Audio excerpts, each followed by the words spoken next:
wonderful introduction. Is this on? Okay. Thank you for the wonderful introduction. I'm going to start with a two-part question. No, I'm not. The fact that there's so many people in this room that they had to add extra seats is a real testament to your amazing writing, Chris. My questions are kind of like about your early years as a writer, and then the book Under the White Gaze, and then sort of what you're working on now. So first off, I want to ask you, maybe you can talk about your beginnings as a journalist and how the landscape has changed since then. How do you think growing up and working in Vancouver has shaped your views on representation? Yeah, I think growing up where I did had a really big part in what I do. So I grew up in the Oak Ridge area in Vancouver, and the stuff that I'm talking about in here about race and ethnicity and culture, all of that was just very like second nature. It was just part of life. I remember when we had like show and tell for religions in class, when my classmates got off and their parents and grandparents came to pick them up. They'd be speaking different languages. And my favorite part was the recess snacks. Like I had a lot of friends who shared whatever their parents gave them at home. So seaweed snacks was a big one. And I had a classmate who owned, whose parents owned an Iranian grocer on Main called Super Naz. And so they would always bring in different flavors of fruit leather. So yeah, I think as I got older, that just really informed my view of who I shared the city with. And yeah, when I got into journalism and started thinking about this, it wasn't so much that I wanted to see more like racial representation in this big term, but more that I just wanted to see the reality of the city that I knew. And journalism was a really good excuse for me to get to know those kinds of people. So I got my start at a number of publications, but two of my favorites were the Vancouver Courier and Metro. And neither of those are around anymore. And this was yeah, some people will remember that. But I felt very lucky to be at this, I guess the heyday before things start to go really, really bad. So the newsroom, I remember at the Vancouver Courier, there was somebody who covered park board, school board. There's somebody who covered school sports. It was a very, very full newsroom. And I really liked that challenge of the format because the Vancouver Courier, you would get that on your doorstep with all of the flyers packaged in there. And then Metro was the commuter daily that you could pick up at any train station. And I think it was actually designed so you would be able to read it cover to cover in 20 minutes.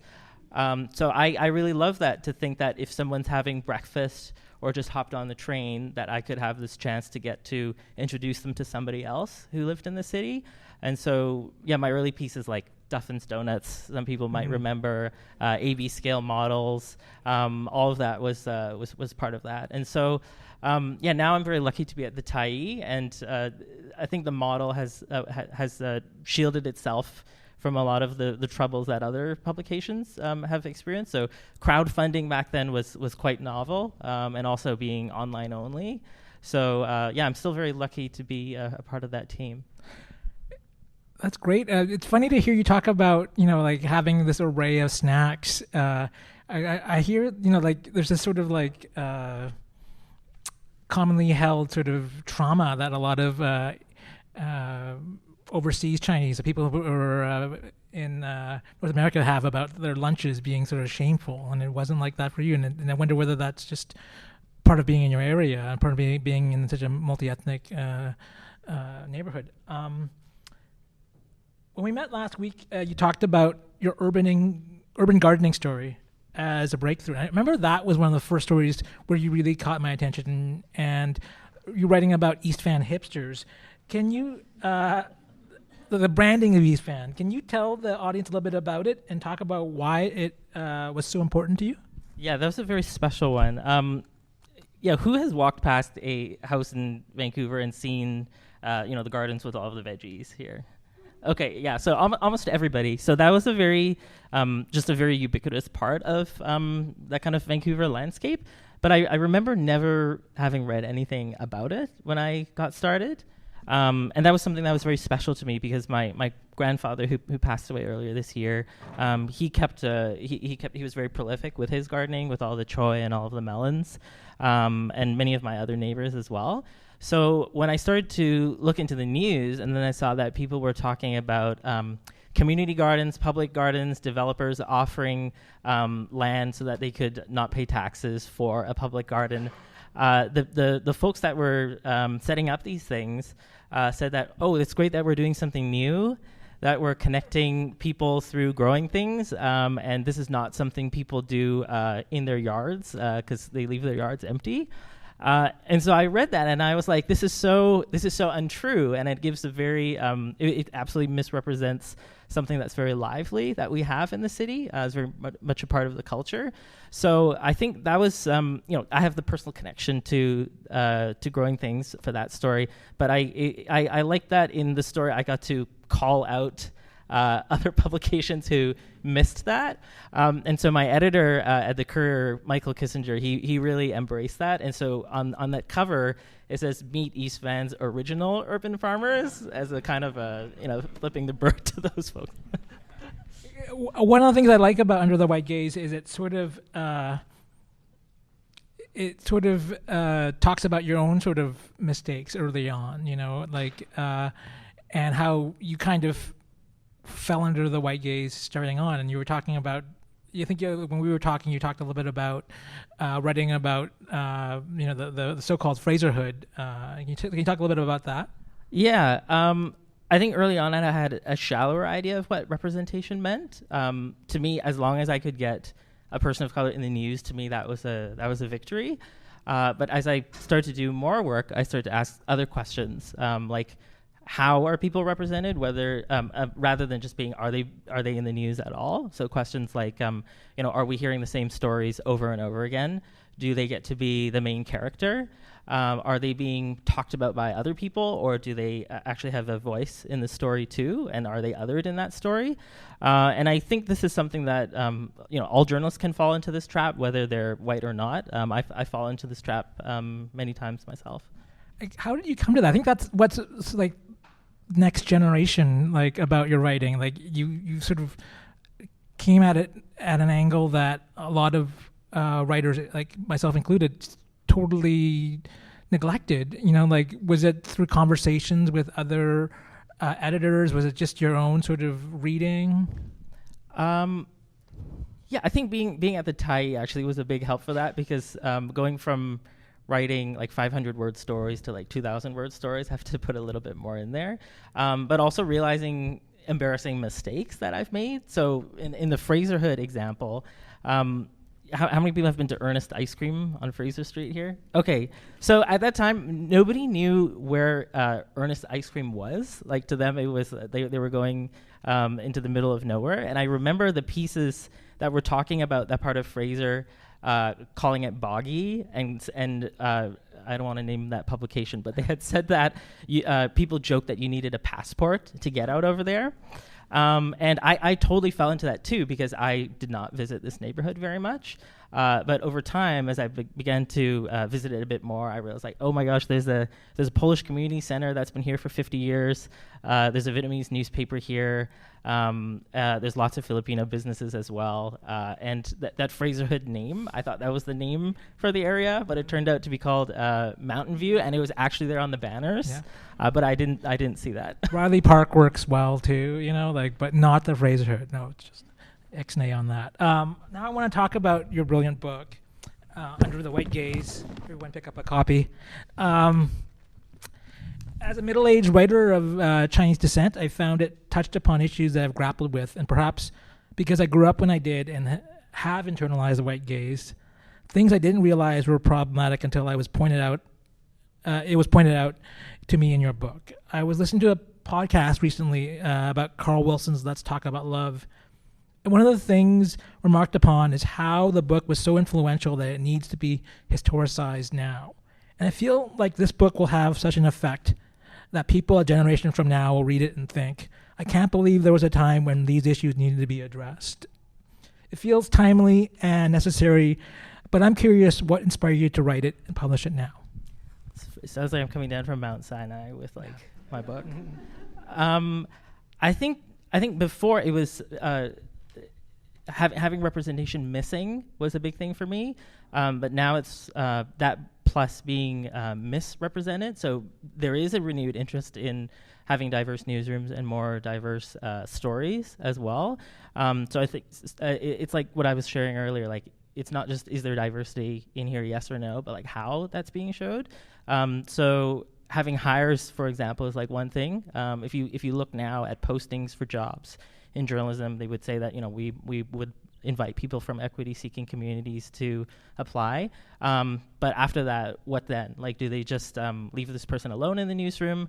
Do they tell them what diverse stories they think that they should be writing, or are they actually giving them some authority to choose their pitches as well?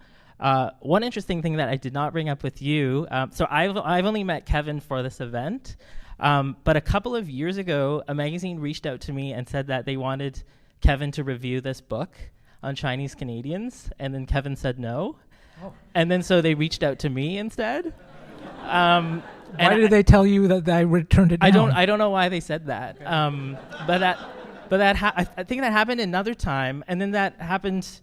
They asked me to do something, and I said no, but they asked if I knew anybody else, and then I referred them to you. Oh, did I do it? Yes, you did do it. Oh wow. I don't say no. And then my editor, Jackie Wong, got roped into that as well. Oh, right, yeah, I roped her into that. Yeah. So I thought that was really funny because, we could talk about, like, is this right or wrong another time, but I think that's interesting because it shows that if there isn't that person in the newsroom to do that particular piece, the diversity that then gets outsourced to people like us, and then it becomes this thing where that person never gets a full-time position. Mm-hmm. It's a great comment. Can I ask you to talk about your so-called 4Ds? That's like one of the chapters in your book, and you two chapters actually. You talk about darlings and deviants, deliciousness and damage. As you explain, human nature and institutional forces can lead to this stereotyping.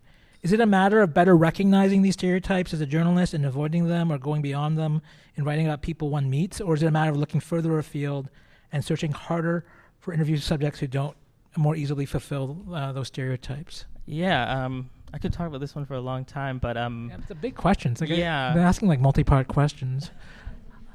I really have to credit Duncan McHugh for this one. So Duncan McHugh is a well-known CBC host. He's been teaching this course called Reporting in Indigenous Communities for a long time. And he has this famous story where he said he asked an elder about times when Indigenous people show up in the news. And that elder said it was when they were dancing, drumming, drunk, or dead. And so Duncan did a really good job to unpack that in his course and also in his book, Decolonizing Journalism. To talk about how those tropes touch on some old colonial thinking about, like savagery, or there was a Canadian judge who said that their lives are brutal and short, things like that. And so for me, like after, that those tropes were very useful for me to try and unpack the headlines that I was seeing. And I really wanted something for all the stories that I saw over and over again about people of color in the news. So the ones that are in this book, so I've written a lot of these stories and I still write them now, but I always challenge myself to think of ways that I could add more nuance and make them a bit more complex. So darlings are the model minorities? Yeah. So darlings are the model minorities. A lot of those immigrant family stories. There are a lot of those, and they seem to teach that as long as you work hard, you can make a good living in Canada. But the problem that I see in a lot of those narratives is it normalizes sacrifice a lot, and it normalizes injustice. And I will read the stories, and they'll say, the reporter will say something like, "Oh, this person worked 7 days a week for 12 hours and he can't feel heat with his hands anymore," as a thing that's like, oh wow, this person is so hardworking. But then on the other hand, it's just like, is there something really wrong with this person having to do that to make ends meet? The next one is deviance. That one is pretty self-explanatory. Stories that criminalize people of color, or make the crime really about their identity as why they're doing something. But aside from just it being a crime, there are times when deviance is some kind of social deviance. So a while ago, there was a whole bunch of pieces about Chinese language signs in Richmond, and that was treated as something that was un-Canadian, and they would quote a lot of people who had been in Canada for a long time and calling this out. Or even this really weird story about Diwali fireworks and telling citizens to watch out for like a really smoky evening because people will be celebrating Diwali, things like that. And I like to write about food a lot. Yeah. I know you do too. So Delicious Yeah. was one of them. So a lot of those food stories, the culture stories, and what some people sometimes call calendar journalism. But if a group is being covered for a particular holiday, like are they being covered the other times of the year? And also, is the culture being written about as like as an introductory thing for an outsider to come in and consume, or is it something that person from that group itself would like to read as well? The last one I have is Damaged. So we do have a lot of stories about refugees and victimized people of color. And of course, those are really, really important stories. But a lot of the time, the characters in them don't have any agency. Things just happen to them. And I think it is fine if there is a character who is powerless in a particular situation, but journalists could do more to explain why somebody might not have agency, like what are the odds they're up against. And there have been times when I've written stories that hit upon like 3 of these Ds. Yeah. And I wondered to myself, what am I doing? But I think always questioning that and like seeing how we can push beyond these tropes is important. And also times when identity might not matter in a story whatsoever, just to normalize people who are racialized being part of society. Thank you. One of my favorite chapters is Silences and Shutdowns. You offer a compendium of ill-informed responses to reporting on race that is meant to silence and shut down the reporters. Like, reporting on race is racist. Canada is not racist. And then you explore where these sentiments come from and why they're problematic. I feel like the subtext to the chapter is the emotional labor that POC, people of color journalists, must shoulder. And that in this book, a lot of us are finally being seen. Thank you for that. Can you talk about the intentions behind this particular chapter? Was it cathartic to write? Yeah. I think anybody who writes about race, whether they're a person of color or not, will get those nasty comments from people. And so when I first announced this as a Tyee series, I did get a lot of that. Now, there's the really unreasonable people who say, like, go back to your own country, I hate you, that kind of thing. But I those are easy to dismiss. But the ones that bothered me more were the people who tried to use some kind of reason or even some kind of progressiveness to say, like, why I should not be talking about race. Like, if you talk about race, it's going to divide us. Or if you talk about race, it's going to create more racism by making people aware of difference. And I found that really silly, and there's a lot of logical fallacies behind that. That chapter gave me an opportunity to unpack what people think racism is, which a lot of time is just like mentioning difference. These are things that are going to exist whether or not me or other journalists write about them, not to listen to people who try to silence the conversation. I feel like we can a lot of us could just copy and paste some of your responses into the emails we get about copy pasta. The book talks about systemic issues, but it's also surprisingly hands-on and technical. I remember the people at UBC Press didn't want me to talk about this book as sort of like a guidebook or a textbook because they want a broader audience. So they had that originally in my quote for the book.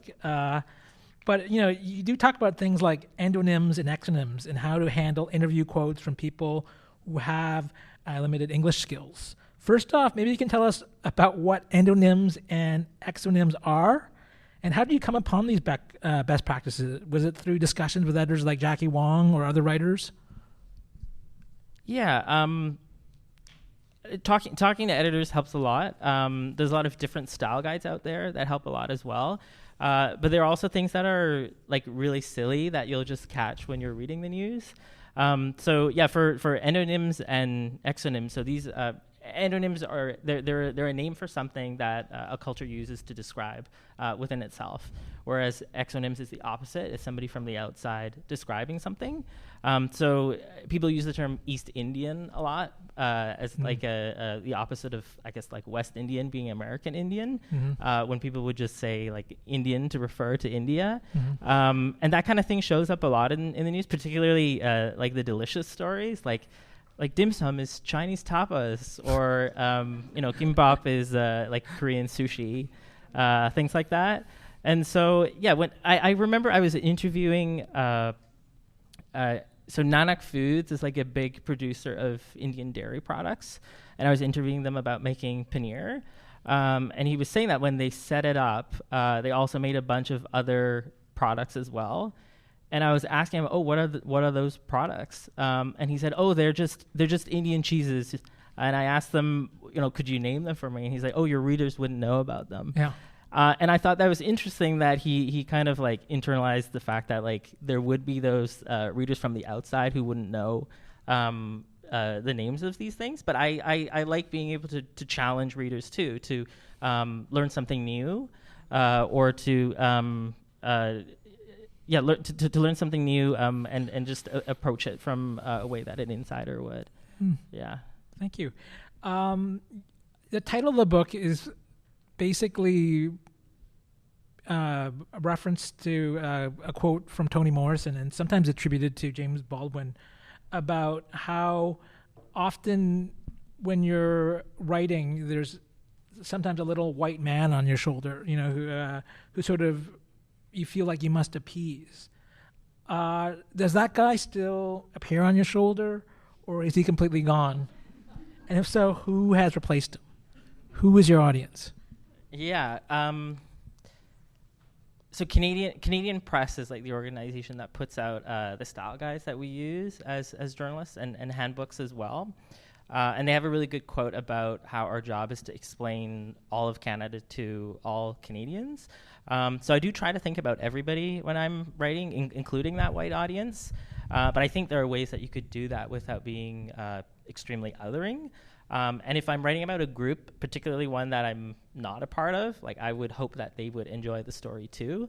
So sometimes I would screen it by somebody who is in the know to make sure that I sound like I know what I'm talking about. But it is very hard not to think about that racist commenter, because there are certain things you will mention in your story that will become a trigger to them. Like, if I mention anything about international students having a hard time, there will be commenters who are just like, why don't they just stay in their own country? Or there was a while when the tension around foreign buyers was really big. And so anytime I would mention like a Chinese Canadian person owning property, I felt like I had to explain where they got the money to buy that property. Or else there'll be people jumping in the comments to to say that they got it through illicit means. But then that can become really tiring as well, because then you're twisting your story to appease people. So I think there's a limit to what you can do. No, thank you. I want to move from Under the White Gaze to talking about your career now. We talked about your early days earlier. What kind of stories interest you the most these days, and how have your interests shifted? Yeah, I think I'm still into the same things, urban change, immigration, food, all of that stuff. I think one new thing for me was after the Abbotsford floods, I started to think a lot more about geography. And so whenever I can bring something that happened like thousands of years ago into my story, I will. So if I'm talking about Kingsway, I might say that, this used to be indigenous path that was on the crest of a hill, or there's a new development in River District, but this is where mosquito eggs every year are waiting for the snow melt to come down. So I think things like that give us a better sense of like the natural landscape of this place. And the fact that it's a lot older than a neighborhood might say that, it was founded in 18 whatever, to give it a history beyond that, and recognizing that indigenous sense of place here as well. That's a wonderful and necessary layer to add to our stories these days. What article do you think has affected the biggest change in public perception? What article by you? Like the stories on Asian people and urban gardening come to mind, and And what has affected the biggest change in civic or provincial policy, if any have? Maybe the story about the disparity in trees and shade in Vancouver is one that comes to mind for me. For policy, there's I always like the David and Goliath stories when it comes to development. So some of you might remember my story about the bunch of Filipino businesses in Joyce Collingwood. So that one, there was a tower that was set to replace 6 businesses. So 5 of them were Filipino, and one was a poor dumpling place that was going to go away. But this was whenever this happens, it's kind of considered as just natural and something that happens in the city. And so whenever City Hall looks at this, it's hard to quantify a lot of those intangible things. So they might just look at, these are just businesses. But for that community, these are not just businesses. Like for there's a church nearby that has a very large Filipino congregation. There's about 10 Filipino businesses in that area, so losing 5 would have been half of them. And for a lot of workers who take the SkyTrain and work in offices or homes in the North Shore, Joyce is where they stop by to pick up their food. And the people who ran those businesses, they knew that. So the containers were always microwavable so that they could take it back and heat it up in their office. The prices were always kept really low. I think the feedback, like City Hall was just like, you can talk about this tower to us, but you have to come to City Hall. And even in the planning document for this neighborhood, so I talk about the white gaze in journalism, but I encountered the white gaze in planning for this story. And it mentioned that this neighborhood had weak frontage, but lots of potential. And I just found that really strange because it was a very vibrant place. So there was another thing I put in my story to try and make fun of that document. After I talked to the businesses and put that out, and thanks to some activists, they put a pause on that tower. I'm not too sure what's happened now, but I felt like they just really missed the opportunity there because it was very obviously an important place, but because it didn't have a name for any Little Italy or like Chinatown, there'll be politicians coming out of the woodwork to support it. But because this one wasn't really a tourist destination, no one seemed to pay attention to it. Did you find the story, or did the business people approach you? I took that train a lot, so you lived near there. Yeah, I would always see that development application, that rezoning application sign there. Do you ever people ever approach you to write stories about their area? They do, but they're usually really bad. Oh, yeah, they're I don't marketing? I don't like to trust the press releases. Okay. Yeah. What role do you think your work can play in an age of polarity and media mistrust? Do you feel any need to reach the kind of reader who has an F. Trudeau bumper sticker on the truck? Or are they too far gone? And you're aiming for a white person who votes for the Green Party, but thinks wokeness has its limits. I know we were talking a bit about this the other day. I had a Christian upbringing, so I'm going to quote Jesus for the answer to this question. I was thinking about loving your neighbor, there's a former chief planner in Vancouver, Ray Spaxman, and he said that in anything that he did, whether it was challenging developers or talking to citizens or City Hall, good neighborliness was always on his mind, and that was in the spirit of everything that he did. I think about that a lot, and I don't think you could care about your neighbor if you don't know your neighbor. And so I think the work that journalists do is really important because it is this rare chance that you can have people meet somebody who is different but who lives in the same place, but you might not encounter them on the day-to-day. So it might be somebody like a retired security guard who is an international student, somebody who lives in a tent city, or somebody who happens to be going through your garbage looking for cans. I think whenever I do stories, it's with that connection in mind. Thank you. Well, I think I've run through my list of questions, and I should have given you some advance notice, but some of you might think quick on your feet. Do you have any questions for Chris? And be mindful of what Jorge said about rants and comments, but you all seem like really smart folks in this room.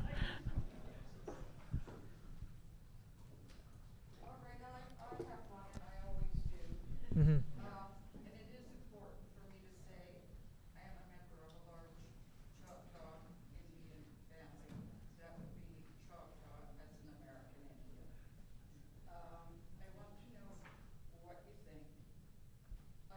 these all the time, and I want to know, this is the first time I've seen so many Asians, because you're Asian. I come for Black speakers, I come for Indigenous speakers, I come from East Indian. I am a white person coming to all of them, and I said to somebody, I went to Japanese. There were 5 of us that were not Japanese there. So I'd like to know, what do you think, that why is this the first time I see in this room so many Asians coming to listen to an author? So the question is from our audience member who's attended told many him to events. come, Why are there so many Asian people? And it's because Chris told them to come.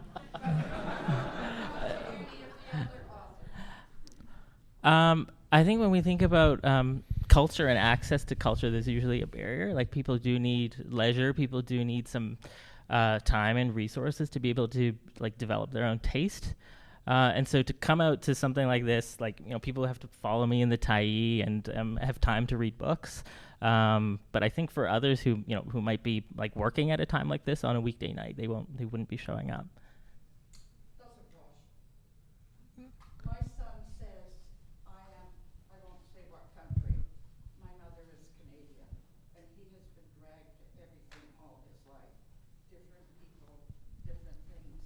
And as one principal said to me, I was the only person that taught ESL students about slavery in Canada. So I think the parents have to introduce different cultures, because we are not multicultural. We are a country of silos. And I will shut up. Thank you. That's a big, it's a big statement, and thank you for sharing that. Yeah. I'm 78. I've been over to China to teach Chinese teachers how to teach English. I've been in a lot of places, and we are not multicultural, and I want to know why. Oh, that might be more than we can answer tonight, but it's a great question to raise, you know, and thank you for sharing that. I see another question there.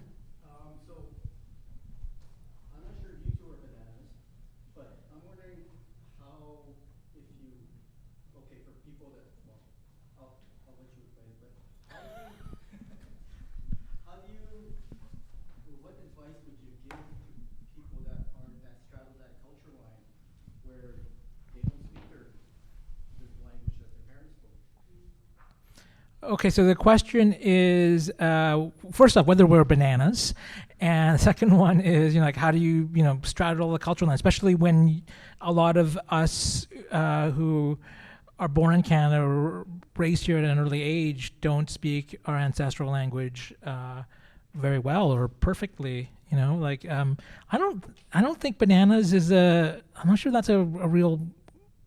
I don't believe in that term, to be honest. You know, like I think they're like CBCs and ABCs, a little different. I don't know. You're the one being interviewed. You want to talk on that? Give it to you.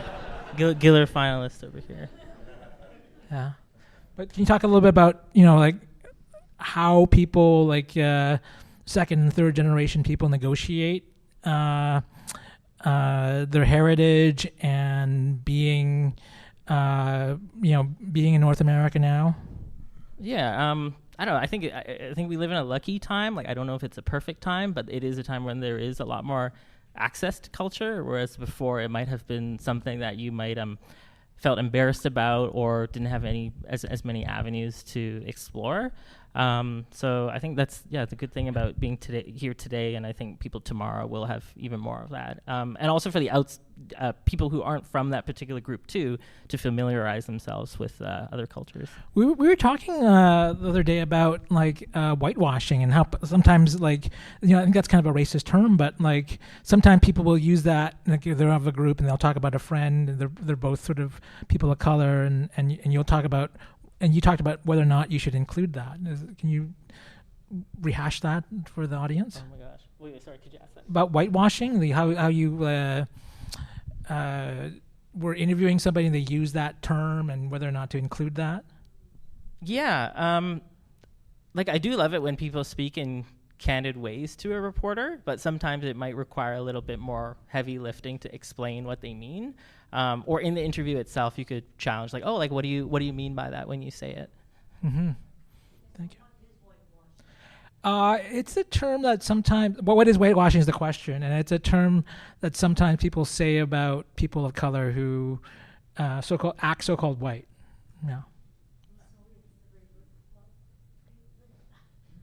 I'm glad you're here to answer all of this, Kevin. I might not be answering it well, like Google everything.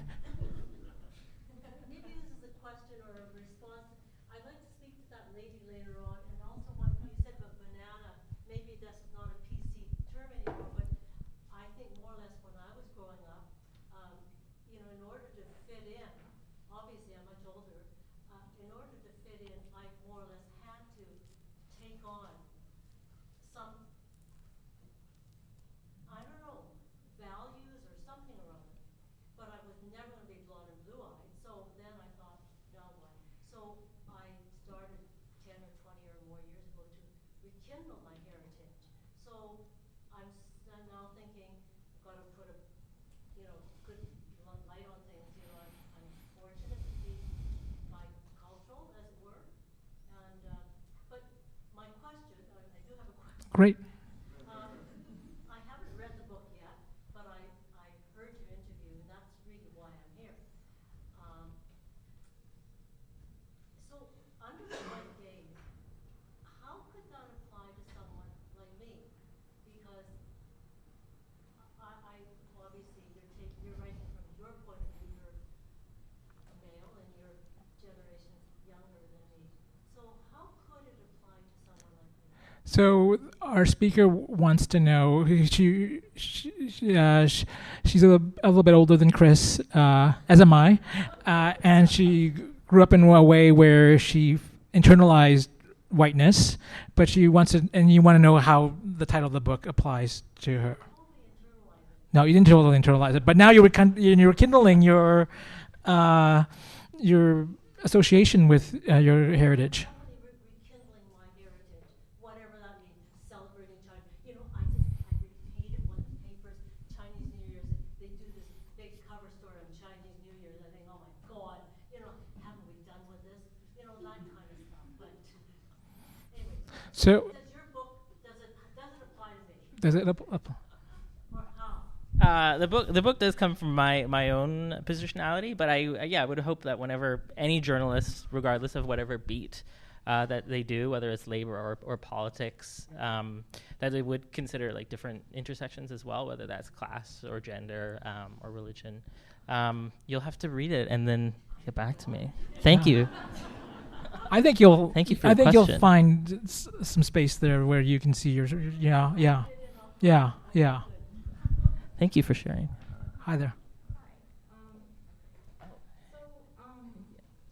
You mentioned that because you also can see the stories that you've experienced being represented in the news, and I've come across this through my own work, where there are sources that just don't want to talk to you. They're either afraid of the media and how it's represented, and all that damage that's happened from, or like Chinese seniors that have like grown up with state media and they don't want to talk to you. So I'm just wondering, there is this push to share those stories and have representation, but then there's going to be groups of people that just don't want to talk to you. As soon as you're like, oh hey, I'm a reporter from blah blah blah, they shut you down. So what's your process, or like what do you do to like get to that outreach? So the question is, how do you reach out to people who don't want to talk to the media? They distrust the media. That's such a good question. Underrepresented groups. Yes. Yeah, I get that a lot, where they don't want to talk about it, or if they do want to talk about it, they won't share their full name, or like tell you to ask somebody else. I think you do have to be patient. Like the good thing is like news is not, I guess, as hard as putting out a book. Like news is something that we put out every day. So if you do have to put out a story that is important about a group, but it doesn't have anybody's voices, I mean, that really sucks, but that's the beginning of a conversation. And hopefully that would kick off more opportunities down the line. A story I did last year about, I really wanted to do a piece on Chinese immigrant women who collect cans and bottles and sell them for money for a living. Yeah, I have hung out at the depot on multiple days trying to talk to them. They did not want to talk to me, even if I didn't put their name in there. And I just had to give up for that story. And then I had to wait. And any time I saw one, I would try to ask, like, would you be willing to? I would try to charm them first, obviously, with a conversation. But then, whenever I say that, hey, I'm from media and I'm from the Tyee, they'd be like, what is that? So it wasn't until I met somebody who was a social worker who was able to connect me with somebody, and I was able to follow her from her routine from her home to the depot through the span of a morning, and that took quite a number of years. And even then, she would not. She shared her last name. She would not share her first name, and she didn't want to be photographed. So the only bit of her in the cover photo is just like her hand holding onto the cart. But she was willing to share her story. And even then, there were things that she did not want to share. Like, for example, I thought a really important part of this was the shame of doing that kind of work, because she did not want her daughter to know. And her family felt it was really embarrassing that grandma was sorting through trash. And I really wanted to put that in there to talk about how this was something that they keep secret. But she's like, please don't mention like my family in here, because if they see it, like they're gonna cut me off. So I think it takes a long time to try and build that trust. And even then, when you do get that story, there might be some considerations that you did not expect. Thank you for that question. Our next door neighbors are binners, and they drive a Mercedes. It's just the other end of the spectrum. Yeah. There was a question there. Yes. Hey, Michelle. How would you like to see people better recognize the stories that are around them that might be everyday to them, but might be really valuable stories to be told or to be pitched to a reporter like yourself? So the question was, how do you get people to see that the stories that seem kind of like everyday and mundane to them are stories that are valuable for a wider audience? Is that correct? Yeah, I think curiosity is the biggest thing, and like going about your daily life. I think this is not one of those jobs where like it's 9 to 5 and you just switch off. Like you're constantly hunting for stories, even if you're at somebody's birthday party. So yeah, I think that curiosity, and then also, as a journalist, learning how to connect something that you might see on the day-to-day to a bigger issue. So for example, the piece earlier about binning, how does that connect with like unsafe labor, or like seniors in poverty, or like immigration and access to supports, things like that. Yes. Michelle stole my question, so but it's a follow-up. David P. Ball, Hi. good to see you.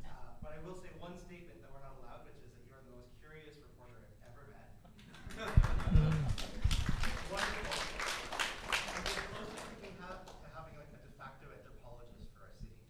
No. I really feel like it's not, aside from all of the discussions around tonight about the intense racism in our industry, we don't tell stories of all the people, and you do tell stories of so many people. So my question is, how do you cultivate that curiosity in the face of an industry that often says these stories are too niche, they don't affect enough people, they're purely anecdotal? Because I'm sure you've heard that, I've heard it a lot, and it kind of shuts down that little curious spark that makes you a good journalist. How do you keep that going? That is a comment that is really relevant, and I'll accept it, like, that you're our city's anthropologist. I really like that. And the question is, how do you cultivate your curiosity when a lot of people might say that your work is too niche? Yeah. If anybody read my Metro stuff, David was the one who came up with Urban Scrawl for the series name. I will always remember that.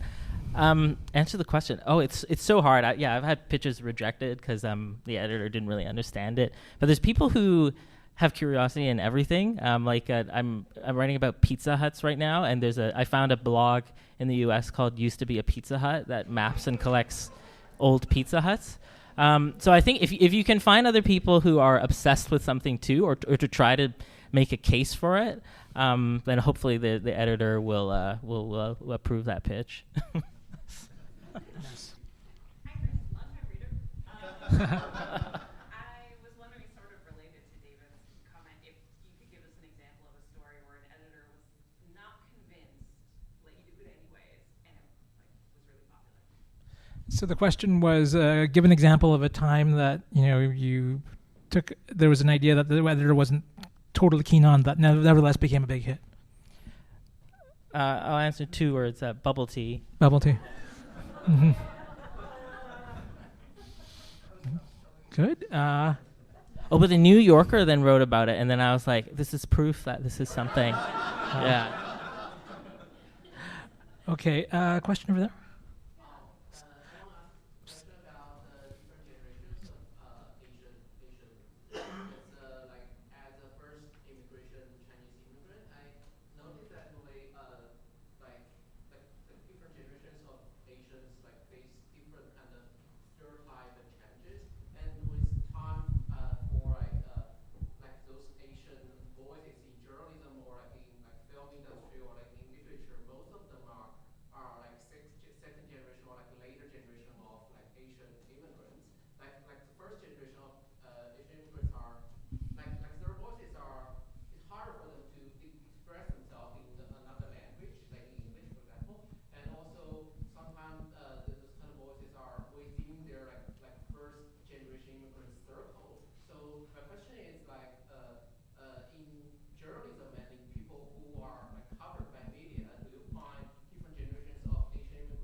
So the question is about whether or not different generations of immigrants, whether they're first generation or second,